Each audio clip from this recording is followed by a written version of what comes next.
It's a pleasant spring morning in Manchester and Yannick Lufacalio has just entered a cafe to the backdrop of spinning fields. He takes a sip of his green tea and begins to collect his thoughts before trying to explain why his phone won't stop ringing. Why are professional footballers and parents of emerging talent desperate to work with him? Lufacalio thinks it's because he tells the truth. He wants to challenge players and make them feel uncomfortable during his unique training sessions. I expose players and I love doing it, Lufacalio jokes. It sounds bad, but that's how they learn. They look at me and think this is surely not real, and I say you will get better and improve. Other coaches can be scared of professionals, but I am not. Although Lufacalio has a relatively low profile on social media, his contact book would be the envy of most coaches. He's trained the likes of Aaron Wan-Bissaka, Alex Iwobi, Kelechi Iheanacho, Yannick Bolasie, Jeremy Frimpong, James Garner, Angel Gomes and Teden Mengi. Lufacalio played himself, and he was briefly part of Manchester City's academy as a child. He eventually moved to Oldham's youth ranks, but he struggled to enjoy the playing side, and he was eventually persuaded to turn his hand to coaching at 18 years old. Just a decade later, and established professionals are surprised when Lufacalio reveals his age. His expertise gives the impression of someone older, and he laughed as he recalled that Bolasie was almost certain he was closer to 40 years old. Bolasie came to work with me and he was shocked at my sessions, Lufacalio explains. Iwobi, Wan-Bissaka, these types of established guys, because I don't post much on social, they're a bit surprised at the standard of the coaching. So how did Lufacalio grow to become so well regarded among professionals? It's been word of mouth, he says. I've never done advertising, and I think it was Damani Meller who was the first from United. He came in when he was really young. He knew everybody and it grew from there. I just came close to everybody and it was like I was a big brother, although I'm not that much older than them. I don't see coaching as a business, it's a passion, and it just started as a hobby. Lufacalio, who is engaging and passionate when discussing coaching over an hour chat with a coffee, privately coaches professional players, but he also works with talented youngsters free of charge, as he believes they are the future stars. The way it works with coaching, in the summer months, I train the professionals. But once summer is done, I really focus on the kids and they're like family, so I don't charge them for sessions. I began to build a really good name, he adds. When it comes to coaching, I know the power that it can have. I've seen it change people's lives. The feeling of helping somebody, seeing someone being down and doubting their ability, to helping them be confident again, you can't put a price on that. I'm more addicted to that. I could have turned this into a business where I was making good money, employ a number of coaches and brand it out, but it's not the same as knowing someone relies on you.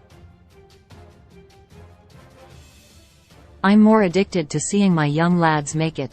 I've coached Jeremy Frimpong since he was 13. He now plays for Bayer Leverkusen, and I knew he would be here someday. Frimpong progressed through Man City's academy before permanently joining Celtic in 2019. He made a switch to Bayer Leverkusen just 18 months later, and he was included in the Netherlands squad by Louis van Gaal for the World Cup in Qatar. Lufacalio has spent countless hours coaching Frimpong on his journey, and his progress is vindication of his methods. When he got into the World Cup squad, he FaceTimed me and we just burst out laughing, he said, with a proud grin on his face. We'd been fighting to get there. The number of arguments I have with players, pushing them beyond their limits, and when they do achieve something, they are grateful for it, and that helps me stay true to what I'm doing. I know it's working. Lufacalio has quietly built a reputation for improving players, and he's in demand, but he's purposely selective with who he coaches. He recently worked with a Premier League player and didn't invite him back for a second session because of his attitude. I don't care if they come back or not. There are young kids that are coming through. They're the next guys, he explains. At the very start, I was told to push my social media a bit more, and up until this day, I've not really done it, and that's deliberate. The likes of Jeremy, Frimpong, coming through now, or like Kabi, Mainoo, I see them as family. So I always make time for the younger ones, which is important. The agents of players always try to ring me in an effort to coach their players. I've always thought to myself, if I train too many people, the quality of my coaching will go down. I try only to do 2 sessions per day, and that's just the way I work. The coaching is very demanding, and I'm not money-driven. My summer is booked out. Players want you to go on holiday with them, but it's so pointless for me because I'm wasting time. If I go with them, I can't coach the rest. When not working with professionals, Lufacalio is responsible for coaching talented youth prospects from Manchester United, City, Liverpool and Everton, and his eyes noticeably light up when he talks about his bunch of youngsters. I sometimes prefer working with a talented under-12 than an established player, for example, just because I want these young guys to play at the highest level possible, and these ones, I obviously don't charge them, Lufacalio says. The players that he does charge for coaching, the professionals, note they're getting value for money. It's love and hate in football. When you're training, they hate you. But after, they're so grateful because they improve, he adds. My sessions are tough. I try to make it game-related, so for that to happen, you have to be tired before getting to the drill. I do something to tire them, then I do the drill. It's very hard, and I've James Garner on his knees in exhaustion before. Yannick Bolasie said to me once, "I do good, but you want always more." I'd say, yeah, I want more because I don't know what your limit is, and I don't know what you're capable of. Most times now, after a player has trained with their club, they want to do something. Although I advise against it and I say to them to seek extra at their club, I like that because the players that aren't starting each game sometimes don't have their needs met. I won't mention his name, but I remember asking a pro how many touches he was getting per session on average, and he told me 20. That's not enough. When you play at a high level, it's 1 touch, so you're not moving the ball, and a lot of players want more. I like to expose them in my sessions, and when they come back, I think wow, because they know they're going to get exposed more.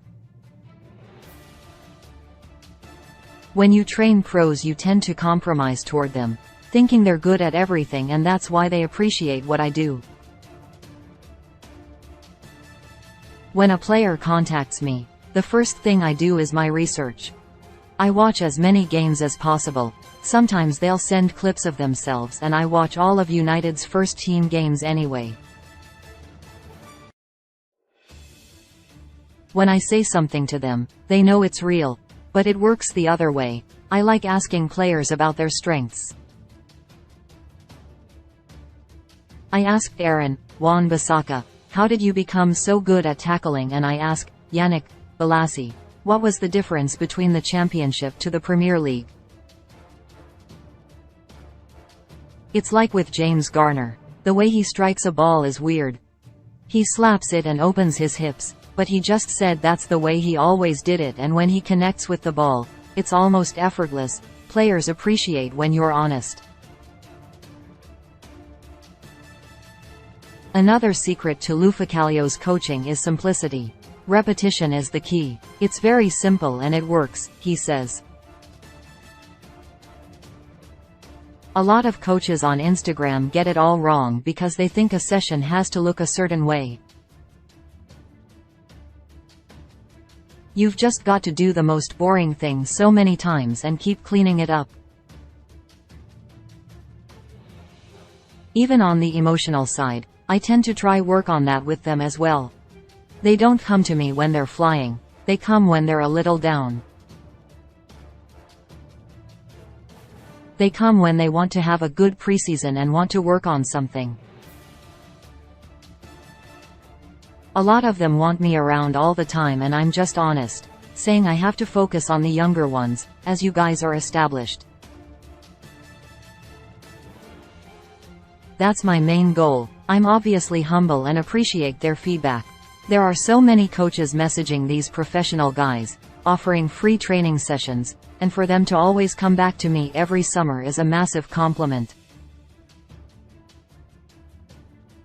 The conversation soon turns to Mainoo, who is a youngster Loufikalio still coaches. Mainoo is highly regarded in United's academy, and he made his first team debut against Charlton Athletic at Old Trafford in the League Cup in January. Mainoo celebrated his 18th birthday on the day we met, and Loufikalio had spoken to him the night before.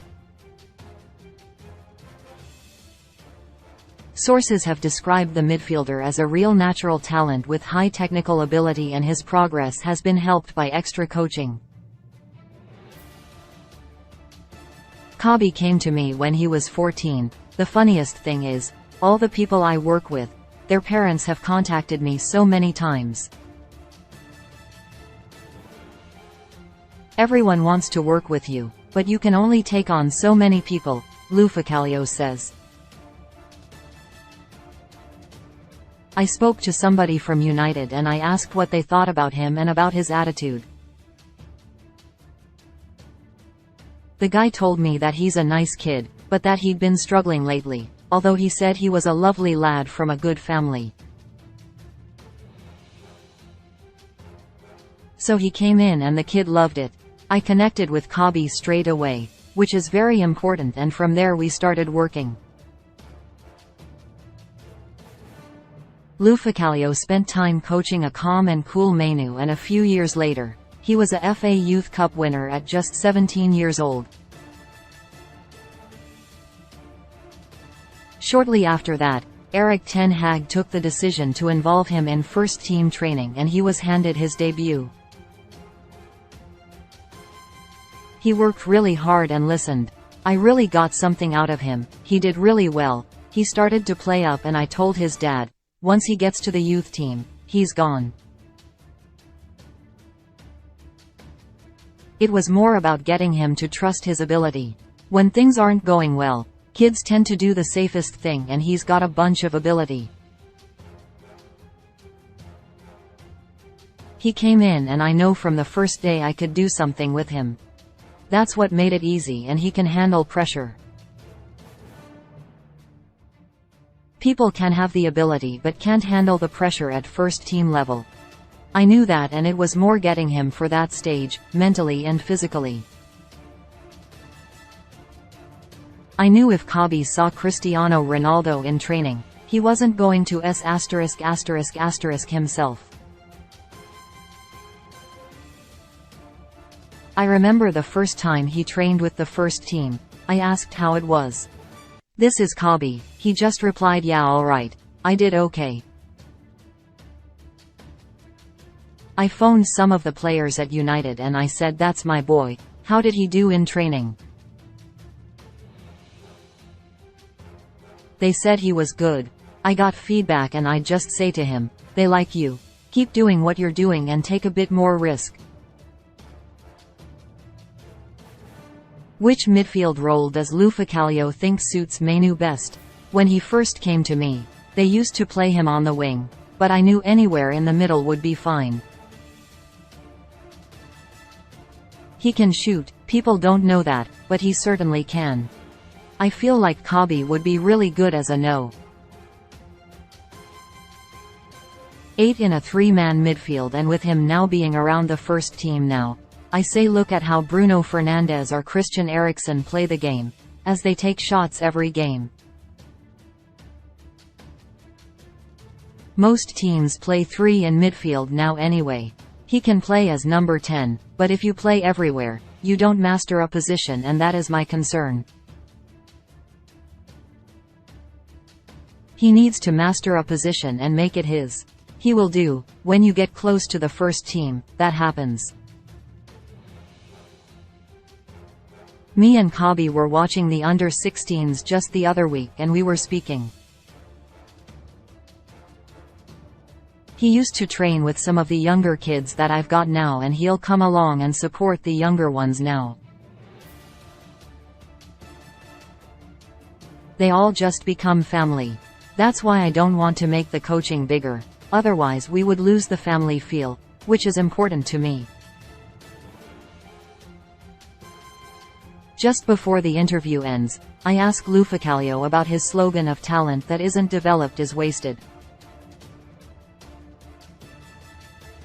He quickly replies, I don't look like that just in football, it applies to everything.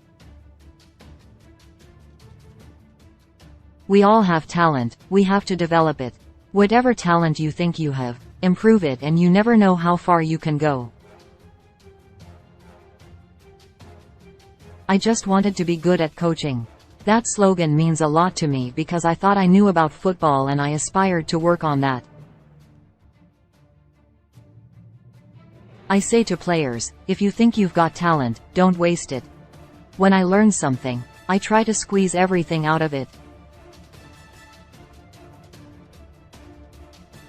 Wan-Bissaka has finished his green tea by now and my coffee is empty. We stand up, leave the cafe, and his phone rings again. He's a man currently in demand by Premier League players and parents of aspiring talent, and it's not hard to see why. Now